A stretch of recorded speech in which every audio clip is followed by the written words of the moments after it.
Hello everyone, class 10th exercise 5.2 continue करते हुए देखिए बच्चे, क्वेश्चन 15 क्या है। For what value of n की n की कौन सी वैल्यू पे the nth terms of two APs this and this, दो एपीज दी हुई हैं, एक ये है और एक ये है, are equal. For what value of n nth term, suppose n अगर 10 है तो यानी कि 10th terms of these to APs are equal, यानी कि 1 2 3 जो 10th नंबर पे यहाँ पर टर्म है, 1 2 3 जो यहाँ पर भी 10th नंबर पे टर्म है, वो दोनों इक्वल है। तो क्वेश्चन क्या है कि बताइए n कौन सा है और वो टर्म कौन सी है, यानी कि इस एपी का और इस एपी का नंबर भी टर्म का सेम है और वो टर्म भी सेम है। अगर मैं कहूँ कि यहाँ पर A10 जो है 100 है, सॉरी A10 अगर सपोज, क्योंकि ये आपकी इंक्रीजिंग ऑर्डर है, सपोज A10 100 है तो यहाँ पर भी A10 क्या है 100, यानी कि नंबर भी सेम है और वो टर्म भी सेम है। तो ये तो एक एग्जांपल थी। स्टार्ट करेंगे हेयर, आप लोग देखेंगे इस एपी की ए यानी कि फर्स्ट टर्म 63 है और कॉमन डिफरेंस इस एपी का 65 माइनस 63 वो आ जाएगा 2। ये इस एपी का। सेकंड एपी में यहाँ पर आपके पास ए है बच्चे 3, कॉमन डिफरेंस 10 माइनस 3 और ये आ जाएगा 7। तो ये दोनों एपीज़ का मैंने ए और डी जो है वो आपको बता दिया। अब मुझे फाइंड करनी है नंबर, यानी कि इस एपी का और इस एपी का वो नंबर कौन सा है टर्म का, जो टर्म भी सेम है और वो नंबर भी। सो देयरफॉर देखिए, अब क्योंकि यहाँ पर एपी जो है वो अलग है, यहाँ पर एपी अलग है, तो आप थोड़ा सा डिफ्रेंशिएट करने के लिए इसको कैपिटल ए लिख सकते हैं और इस डी को स्मॉल के बजाय कैपिटल डी लिख सकते हैं, या इसको या फिर इसको, ठीक है। तो चलिए ये एपी की भी nth टर्म, क्योंकि उसने कहा है for what value of n the nth terms of two APs, तो इसकी nth टर्म डिनोट करेंगे an से। Therefore an is equal to इस एपी की nth टर्म, क्योंकि कैपिटल ए से मैंने डिनोट की फर्स्ट टर्म, तो कैपिटल ए से। आप देख रहे हैं n और n सेम है, ठीक है। A N is equal to N, यानी कि nth टर्म भी सेम है, विच इम्प्लाइज दैट, देखिए अब A N A plus N minus 1 D, इसका मैंने स्मॉल डी लिखा है, ए कैपिटल ए। अब इसकी एन देखो, लिखने का जो फॉर्मूला वो तो सेम रहेगा, सिर्फ थोड़ा सा डिफ्रेंशिएट करने के लिए मैंने फर्स्ट टर्म इसकी कैपिटल ए से लिखी है, n सेम है तो n माइनस 1 डी इसका मैंने, क्योंकि इस एपी का ए और डी अलग है, इस एपी का भी ए और डी अलग है, ठीक है ना। तो इसलिए स्मॉल ए और small D, capital A capital D, ये कुछ चीज़ें हैं जो आपको ध्यान रखनी है। चलिए अब वैल्यूज पुट कर लेते हैं। इस एपी का ए जो है वो 63 है, डी इस एपी में डी 2 है।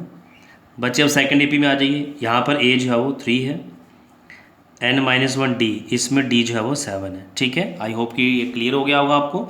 चलिए जी, फिर अब यहाँ पर आप लोगों को ने क्या करना है, यहाँ पर ब्रैकेट्स आपको खोलनी पड़ेंगी, क्योंकि ये थोड़ा अलग टाइप का क्वेश्चन है। तो 63 आ गया बच्चे, ये 2 ब्रैकेट के अंदर ले जाइए, 2 मल्टीप्लाई n हो जाएगा 2n, माइनस 2 मल्टीप्लाई 1 हो जाएगा 2 बच्चे, ये 3 एज इट इज़ आएगा। 7 को भी ब्रैकेट के अंदर ले जाइए, 7 मल्टीप्लाई n 7n आएगा, माइनस 7 1 ज़ा 7। तो बच्चे अब आप लोगों ने जो है वो इसको अरेंज करके प्रॉपर n की वैल्यू जो है वो फाइंड करनी है। देखिए अब कैसे आएगा ये, which implies that 63 minus 2 plus 2n is equal to 3 minus 7 plus 7n। I hope कि आपको क्लियर हो गया। मैंने थोड़ा अरेंज किया है लाइक टर्म्स को। 63 में से 62 माइनस करेंगे आएगा 61, 2n अपनी जगह पे, 7 में से 3 करेंगे माइनस 4 आएगा बच्चे, 7 का साइन माइनस आएगा, प्लस 7n। अब ये 2n छोटा है, इसको इधर ले जाइए, माइनस 4 को यहाँ ले आइए, ठीक है। दिस इम्प्लाइज दैट 61, ये माइनस 4 में यहाँ लाऊंगा बच्चे, प्लस 4 हो जाएगा। यहाँ पर बचा है 7n, ये प्लस 2n में यहाँ लाऊंगा तो ये हो जाएगा minus 2n, which implies that 61 में 4 ऐड करिए बच्चे, ये हो जाएगा 65, 7 में से 2 माइनस करिए, कितना आ जाएगा, ये 5n आ जाएगा।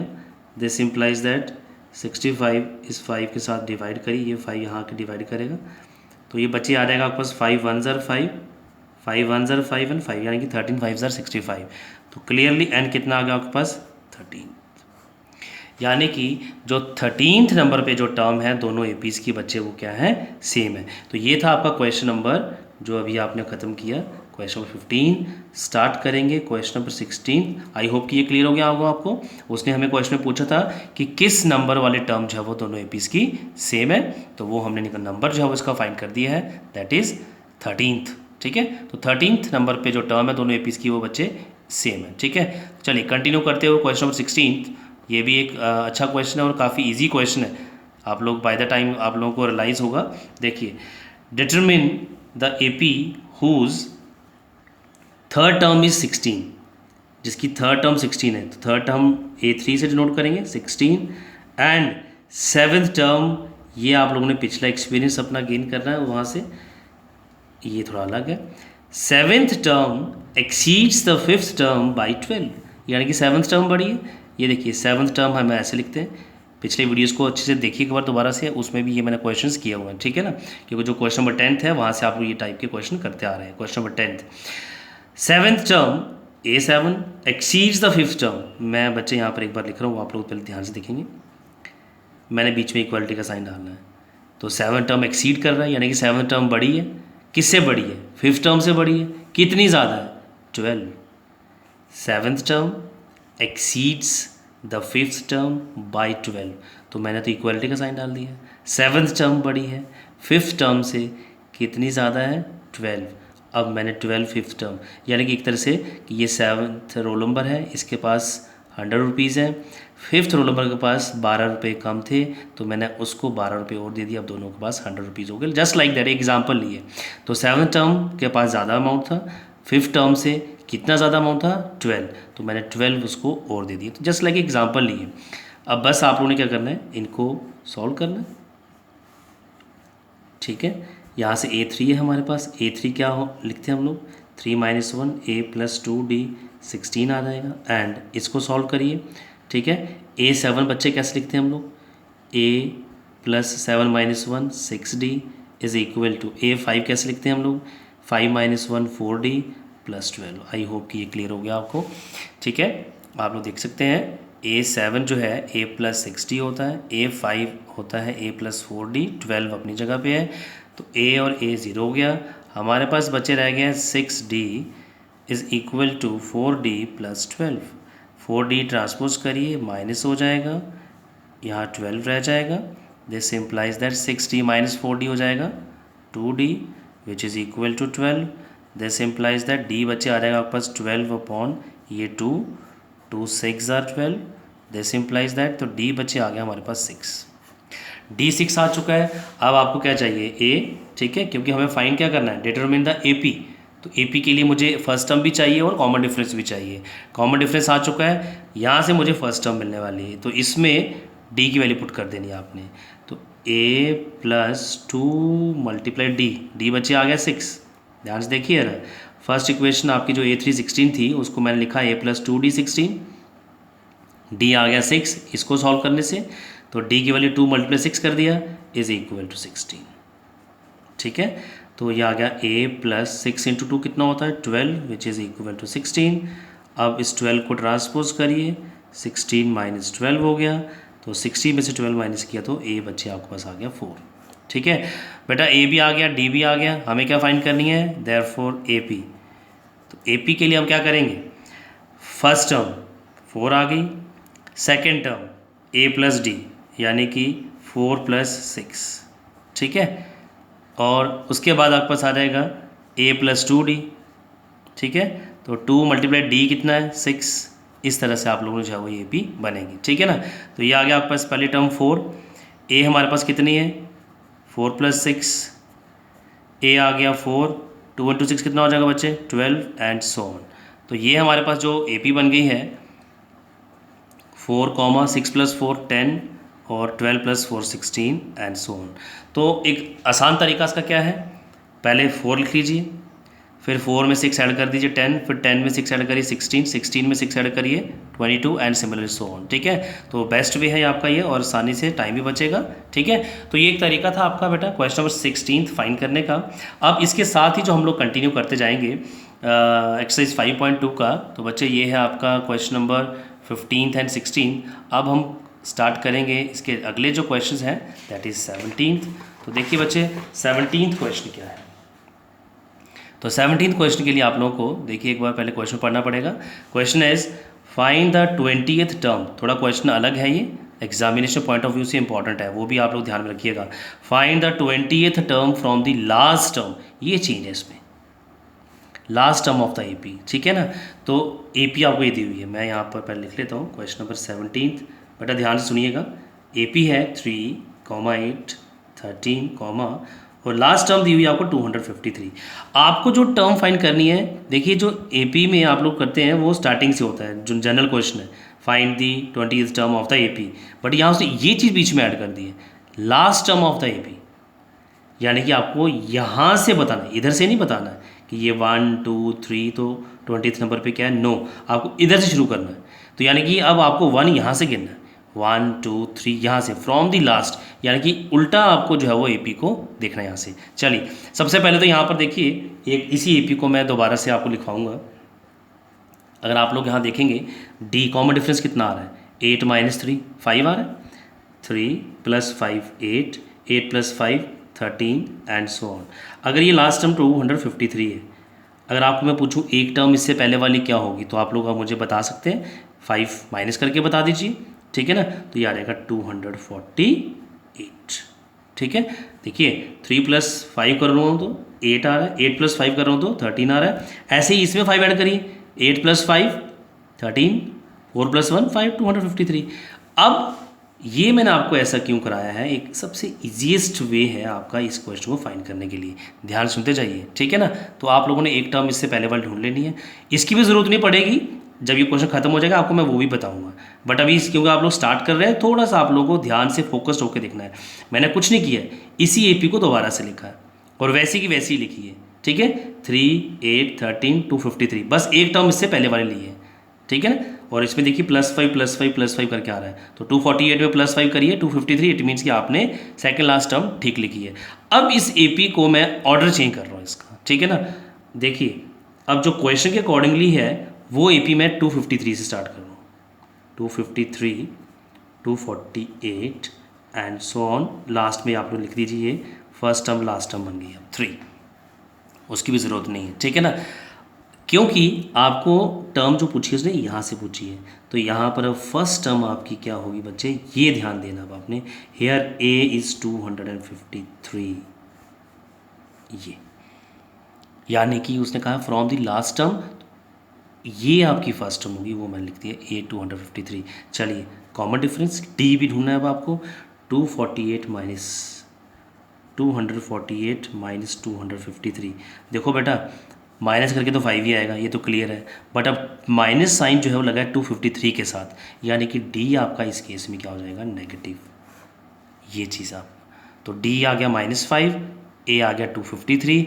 इसमें से अब आपने कौन सी टर्म ढूंढनी है, 20th term from the last. तो अब हमने ए पी ही वैसे शुरू कर दिए, तो सिंपल वे में आप लोग देयरफॉर A20 कैसे आएगा, a + 20 - 1 कितना हो जाएगा, 19D।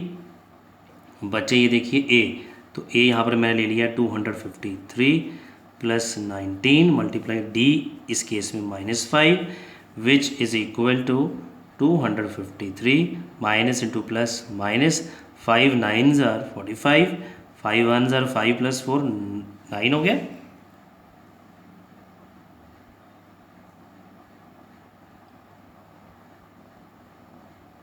ठीक है, चलिए अब 253 में से 95 बच्चे माइनस कर लीजिए, 13 - 5 8 हो गया, यहाँ 4, 14 - 9 5 हो गया, यहाँ बच्चे रह गया 1। ठीक है, आप लोग इसको एक बार रिवर्स ऑर्डर में ऐड कर लीजिए, 8 + 5 13, ठीक है, 9 + 1 10 और 5 15, 1 + 1 2, तो यानी कि हमने जो सब्ट्रैक्ट किया है वो बिल्कुल सही आया, 158। तो बच्चे ये आपके पास आ गया है A20 फ्रॉम द लास्ट। ठीक है, तो 158 आएगा। ठीक है, आप देख रहे हैं ये एक डिक्रीजिंग ऑर्डर में सीक्वेंस चल रही है यहाँ पर, तो ये 158 आ गया। तो 20th term from the last, इस तरीके से आपने ये फाइंड करनी है। आई होप कि ये क्लियर होगा बच्चे। अब देखिए, मैं आपको बता रहा था कि आप लोग डायरेक्ट भी कर सकते हैं। यहाँ आपका डी आ रहा था 8 - 3 5, यानी कि +5, आप डायरेक्टली लिख सकते थे D - 5। आपको ये स्टेप और ये स्टेप करने की ज़रूरत ही नहीं थी। ठीक है, हाँ एक चीज़ का ध्यान रखना है, क्योंकि फ्रॉम द लास्ट है तो ये आपको ध्यान में रखनी है कि फिर फर्स्ट टर्म आपको 253 लेनी है, ये ध्यान में रखना है। बाकी जो नॉर्मल डी आपका आएगा उसका साइन आपका अपोजिट आएगा, यानी कि अगर डी यहाँ पॉजिटिव है तो यहाँ आपने नेगेटिव लेना है, अगर इधर नेगेटिव आएगा तो आपने इधर डी पॉजिटिव लेना है, ये डिफरेंस आएगा। ए आपकी यही आएगी, लास्ट टर्म जो यहाँ पर होगी वो फर्स्ट टर्म बन जाएगी। तो ये इस तरीके से सॉल्व करना है। तो ये था आपका क्वेश्चन नंबर 17 बच्चे। चलिए क्वेश्चन नंबर 18 अब आपका कंटिन्यू करेंगे, वो भी देखिए। दी सम, काफ़ी इजी क्वेश्चन है ये। तो sum of the fourth and eighth term. अब यहाँ पर भी बच्चे, क्योंकि अभी आपने एक्सरसाइज 5.3 नहीं की है तो यहाँ कन्फ्यूजन हो जाती है बच्चों को, तो यहाँ पर कन्फ्यूजन बिल्कुल नहीं होनी चाहिए। यहाँ पर क्या लिखा है, terms, fourth and eighth terms. तो फोर्थ टर्म लिखते हैं हम A4 प्लस एट्थ टर्म लिखते हैं हम A8। तो यहाँ पर बच्चों को गलती होती है, वो लिख देते हैं S4 plus S8। Some of 4 terms नहीं है, sum of the fourth and eighth term. अगर लिखा होगा sum of the first 4 terms फिर आपका आएगा S4, ठीक है। तो फिलहाल यहाँ लिखा है sum of the fourth A4 and eighth that is 8 is 24। तो ये पहली इक्वेशन आपके बच्चे ये बन गई है कि फोर्थ नंबर पे टर्म जो है और एट्थ नंबर पे जो टर्म है उनका सम करेंगे तो वो 24, यानी कि A4 प्लस A8 दिया है 24। एंड अगला देखिए, the sum of the six term कैसे होगी, A6 plus 10th term A10। तो दोनों का सम कितना दिया हुआ बेटा, 44। तो ये दो चीज़ें मेन थी जो आपको समझनी थी यहाँ पर कि क्या गिवन है, ठीक है। तो टर्म्स जब वर्ड यूज़ किया उसने तो उसमें आप लोगों ने ध्यान रखना है कि वहाँ पर A4 A8 आएगा। हाँ ऐसे लिखा है अगर सम ऑफ द फर्स्ट 4 टर्म्स फिर आप S4 लिखते हैं। तो यहाँ तक क्लियर है कि sum of the fourth, 4 terms नहीं है, sum of the fourth and eighth, तो दो ही टर्म का सम है 24। तो चलिए ऐसे ही 6th और 10th टर्म का सम है 44 और यहाँ पर 4th और 8th का दिया 24। सॉल्व करेंगे पहले इस इक्वेशन को, फिर उसको बाद में देखेंगे। पहले ये क्या आता है, A4 बच्चे कैसे लिखते हैं आप लोग, A plus 4 minus 1 3D। A8 कैसे लिखते हैं, A plus 7D is equal to 24। I hope it is clear. अब ऐड करिए लाइक टर्म्स को, 1A और 1A कितना हो गया, 2 टाइम्स A, 3D और 7D, 7 और 3 10, 10D हो गया, 24 आ गया, ठीक है। तो ये पहली इक्वेशन बनी है। अब यहाँ से दूसरी इक्वेशन देखिए, A6 कैसे लिखते हैं आप लोग, A plus 6 minus 1 5D।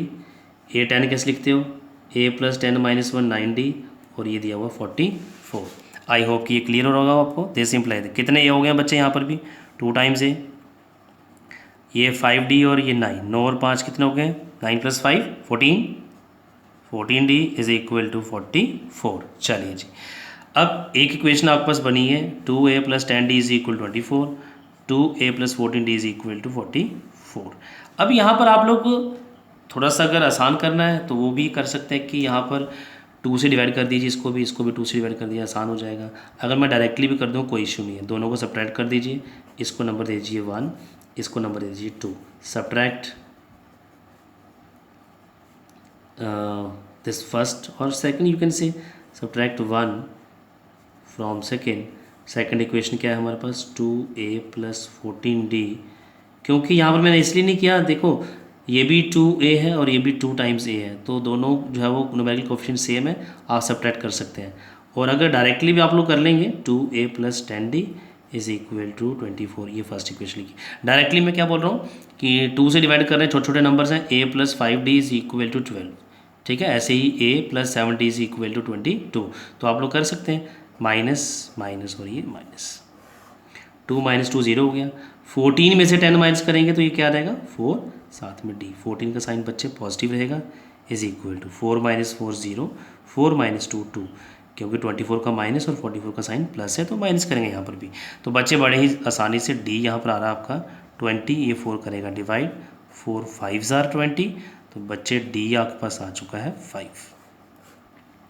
D आ गया है, किसी भी एक इक्वेशन में आप पुट करिए D की वैल्यू और आपको मिलेगा A, ठीक है। तो फिर आप लोग 3 टर्म्स AP की ढूंढ सकते हैं। चलिए अब सबसे पहले हमने क्या ढूंढना है, किसी एक इक्वेशन वैल्यू पुट करके फर्स्ट इक्वेशन पुट कर देते हैं, 2A plus 10D is equal to 24। तो चलिए सॉल्व करते हैं। This implies that 2 times A तो रहने दीजिए as it is, plus 10 into D, D हमारे पास कितना है बच्चे 5, which is equal to 24। 10 into 5 कितना होगा 50। 50 उठा के वहाँ ले जाइए, राइट हैंड साइड पे माइनस हो जाएगा। 2 times a is equal to, वहाँ 24 पहले से ही है, 10 इंटू 5 50 हो गया, प्लस 50 वहाँ जाके माइनस 50 हो गया। This implies that 2 times a is equal to 10 minus 4 आएगा बच्चे 6, 4 माइनस 2 आ गया तो 2, 26। 50 का साइन माइनस, तो बच्चे ये हमारे पास ए आ गया -26/2। 2 1s are 2, 2 3s are 6। तो आप लोगों ने देखा हमारे पास जो ए आ गया वो क्या आ गया, दिस इम्प्लाइज दैट ए आ गया -13, D5 आ गया और ए आ गया -13। तो देयरफॉर जो AP की जो 3 टर्म ढूंढनी है, फर्स्ट टर्म तो आई गई है, देयरफॉर A1 A ही होती है, वो आ गई है -13। सेकेंड टर्म ढूंढनी है आपको, वो आएगी A+1D यानी कि -13, D5 है, 13 में से 5 माइनस कर दीजिए, यह आ जाएगा -8। ठीक है, तो ये आ गई सेकेंड टर्म। अब आपको ढूंढनी है इसकी थर्ड टर्म, देयरफॉर A3 आती है आपके पास A+2D। ठीक है, तो A आपके पास है -13 प्लस 2 इंटू D हमारे पास है 5, तो बच्चे ये आ गया आपके पास -13 प्लस 10, तो 10 में से 13 में से 10 माइनस कर दीजिए, ये आ जाएगा 3 और साइन माइनस का। तो एक टर्म ये आ गई है, एक टर्म ये आ गई है और एक टर्म ये आ गई है। -13 प्लस 5 करेंगे -8, -8 में प्लस 5 करेंगे तो -3, यानी कि इस तरीके से भी आप कर सकते हैं। तो ये था आपके पास क्वेश्चन नंबर 18। अब कंटिन्यू करते हुए इसी एक्सरसाइज को नेक्स्ट जो हमारा पार्ट है वो है क्वेश्चन नंबर 19 और 20। तो 19 और 20 भी बहुत ही इजी क्वेश्चन है, इनको तो पहले आप लोग एक साथ देख लीजिए कि किस तरीके से ये क्वेश्चन आप लोगों को करने हैं। कोई ऐसा नहीं है कि ये आप लोगों के लिए अलग आ गए हैं या कुछ मुश्किल है। ठीक है, तो बच्चे दोनों क्वेश्चन एक साथ देखिए। Subba Rao started work in 95 at an annual salary of ₹5000। Subba Rao ji ने कुछ काम स्टार्ट किया, नौकरी स्टार्ट करी, 5000 रुपये उनको एनुअल सैलरी मिलती थी। And received an increment, increment होती है कि जो तनख्वाह में इजाफा हो जाता है ना, तनख्वाह बढ़ती है, तो 200 रुपये हर साल, ईच ईयर, ₹200 ईच ईयर।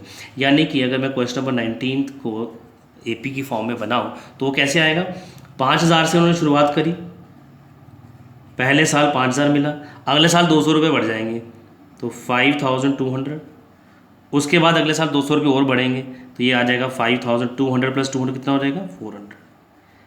ये आप समझ मेरे, 5000 से उन्होंने शुरुआत करी, पहले साल उनकी तनख्वाह 5000 रहेगी, इंक्रीमेंट हर साल मिलेगा, 200 रुपये उनकी तनख्वाह बढ़ती जाएगी। तो 200 रुपये इसमें ऐड किए तो 5200, इसमें 200 रुपये और ऐड किए, ऐसे 5400, 5600 एंड सो ऑन। क्वेश्चन क्या है, in which year did his income reach ₹7000। ऐसे ही कह रहा करते करते एक साल उसकी जो इनकम है वो 7000 हो जाएगी। आपको पूछ रहा है कि बताओ 7000 कब होगी, ठीक है, कौन से साल में, इन विच ईयर। तो AP बन गया आपके पास। इसके साथ ही क्वेश्चन नंबर 20 भी देखिए, दोनों क्वेश्चन एक जैसे हैं। Ramkali saved ₹5 in the first week. पहले हफ्ते उसने कितने रुपए सेव किए, 5 रुपये सेव किए। कह रहा है and then increase her weekly saving. पहले हफ्ते 5 रुपये बचाए, अगले हफ्ते उसने कह रहा है अपने जो सेविंग थी, जो पैसे सेव कर रही थी, हर हफ्ते कह रहा है ₹1.75, यानी कि ₹1.75 उसने इंक्रीज़ कर दिया। ठीक है, तो यहाँ पर भी आप लोगों ने कोई जल्दबाजी नहीं दिखानी है, आप ऐड कर लीजिए, 5 में 1.75 ऐड करिए तो ये आ जाएगा 6.75, यानी कि नेक्स्ट वीक वो ₹5 नहीं, इतने ज़्यादा सेव करेगी तो वो आ जाएगा 6.75। तो नेक्स्ट वीक आप और 1.75 उसमें ऐड करेंगे, ठीक है ना, तो वो आ जाएगा 8.50 एंड सो ऑन। ठीक है, इस तरीके से कह रहा है कि हर हफ्ते वो सेविंग। सेम केस आ गया, यहाँ उसकी सैलरी थी जो 5000, अगले साल उसके 200 रुपये बढ़ गए, अगले साल 200, किस साल कह रहा है कि 7000 उसकी तनख्वाह हो जाएगी। यहाँ पर एक हफ्ते में 5 रुपये सेव किए, अगले हफ्ते उसने 1.75 रुपीज़ बढ़ा दिए, इतने आगे। नेक्स्ट वीक उसने फिर 1.75 इंक्रीज़ किए तो 1.75 उसमें उसने ऐड किए, तो यानी कि अब अगले हफ्ते उसने 8 रुपये 50 रुपये से जो है वो सेव किए, अगले हफ्ते और बढ़ते जाएंगे। If in the nth week her weekly saving become, तो लास्ट में कह रहा है कि किस हफ्ते आपके जो है वो उसकी सेविंग जो है वो ₹20.75 हो जाएगा। ठीक है, तो दोनों क्वेश्चन सेम है। देखिए अब कैसे करना है, स्टार्ट करेंगे इस क्वेश्चन से। आपका ये जो क्वेश्चन है देखिए, यहाँ पर हेयर,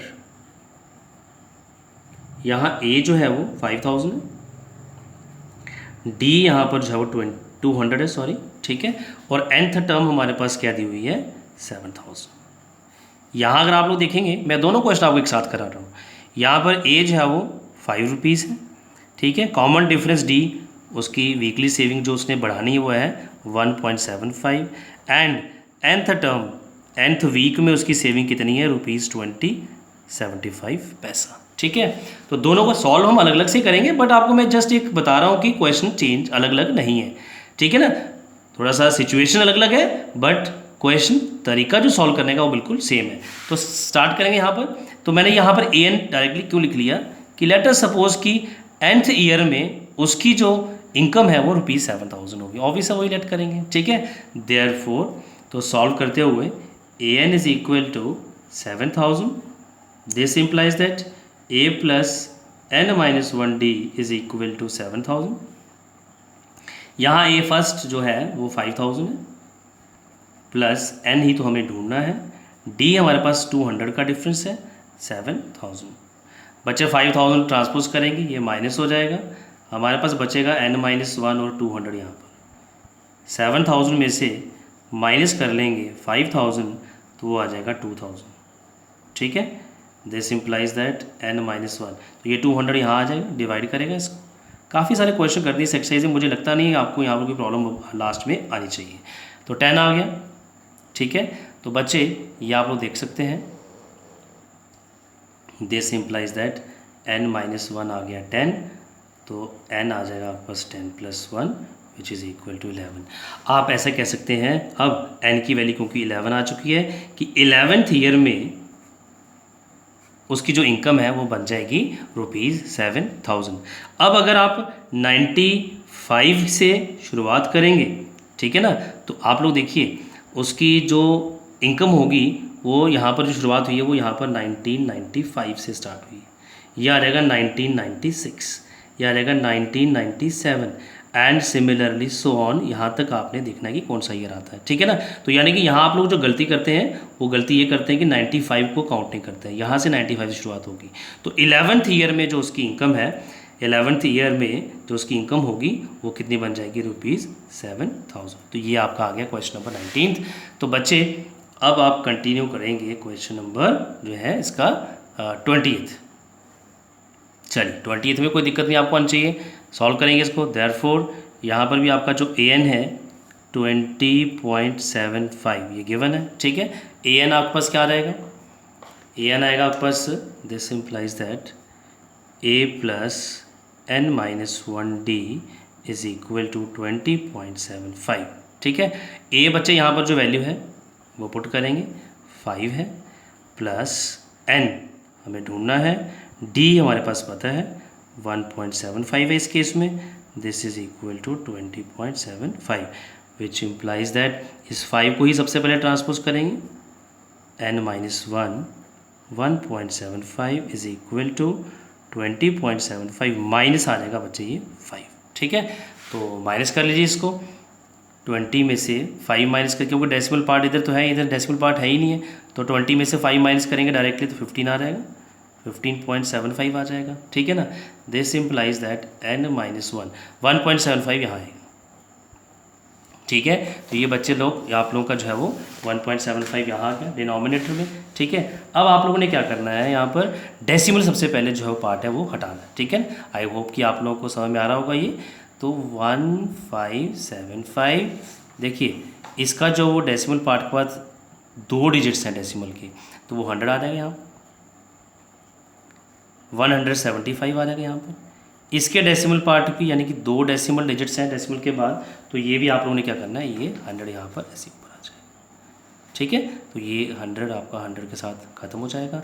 अब जो रिमाइंडर रह गया, this implies that n-1 is equal to, मैं यहाँ पर आप लोगों को दोबारा से बता देता हूँ, 1575/175 डिवाइड कर लीजिए बच्चे इसको, 5 3 जल्दबाजी नहीं करनी आपने, 5 से स्टार्ट करिए आप, 5 3 15, 5 5 25, 5 3 15, 5 1 5, ठीक है, 25 हो गया है, 5 5 25।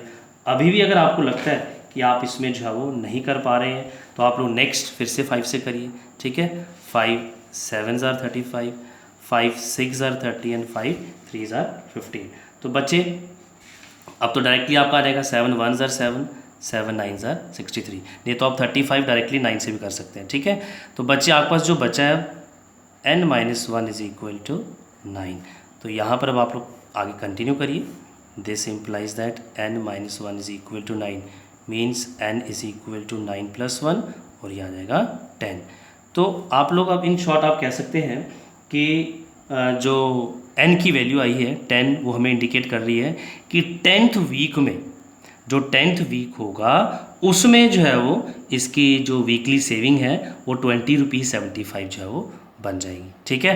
तो बच्चे ये था आपका क्वेश्चन नंबर 28, ठीक है। तो ये क्वेश्चन नंबर 19 और 28 कोई भी इसमें ऐसा नहीं है कि आपका अलग सा क्वेश्चन था कोई, ठीक है। तो आई होप कि आप लोगों को दोनों क्वेश्चन ही अच्छे से समझ में आए होंगे, ठीक है। इसकी 11th ईयर में ₹7,000 हो गई है, इसकी जो है वो 10th वीक में इनकम जो है वो कितनी पहुंच गई है 20 रुपीज़ 75 पैसा, ठीक है। तो इस तरीके से ये क्वेश्चंस करने थे। आई होप कि आपको सारा ये जो एक्सरसाइज 5.2 अच्छे समझ में आया होगा। तो नेक्स्ट जो इसका है सम ऑफ एन टर्म्स वो अगले वीडियोज़ में आपको मिलेंगे।